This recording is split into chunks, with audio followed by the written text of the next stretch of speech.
ఇవాళ గుడివాడ ప్రజలు ఎంతో అదృష్టం చేసుకున్నారు. చంద్రబాబు నాయుడు గారు జైలు నుంచి వచ్చినాక ఈ సభలో ప్రతి పార్లమెంట్ నియోజకవర్గంలోనూ నిర్వర్తిస్తున్నారు. ప్రజలందరూ ఎప్పుడెప్పుడు చంద్రబాబు నాయుడు గారిని చూద్దాం, ఎందుకంటే వారు ఒక అక్రమ అరెస్టుకి జైలుకి వెళ్ళి వారి ఆరోగ్య పరిస్థితి ఎట్లా ఉంది, వారిని చూసి చాలా రోజులైందని ఎంతో ఆతృతతో ఎదురు చూస్తున్నారు. అటువంటి సమయంలో గుడివాడకు ఆ అదృష్టం దక్కినందుకు మనం అందరం ఆనందంగా మొదలవ్వాలి. ఉమ్మడి కృష్ణా జిల్లాలో మొదటిగా తిరువూరులో జరిగింది సభ, అది అద్భుతం విజయం సాధించింది. అంతకు మించిన విజయం గుడివాడలో జరగబోతుంది. ఇక నుంచి అయినా రేపు రాబోయే ఎలక్షన్స్లో మనం 175 నియోజకవర్గాల్లో 165 నియోజకవర్గాలు పైగా టీడీపీ జనసేన ఆధ్వర్యంలో ఎమ్మెల్యేలు గెలవబోతున్నారు.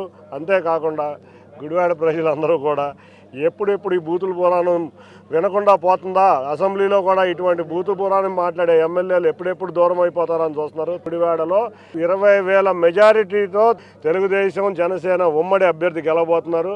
అంతేకాకుండా రాష్ట్రం మొత్తం మీద జనసేన టీడీపీ అభ్యర్థులు 165 నియోజకవర్గాలు పైగా గెలవబోతున్నారు.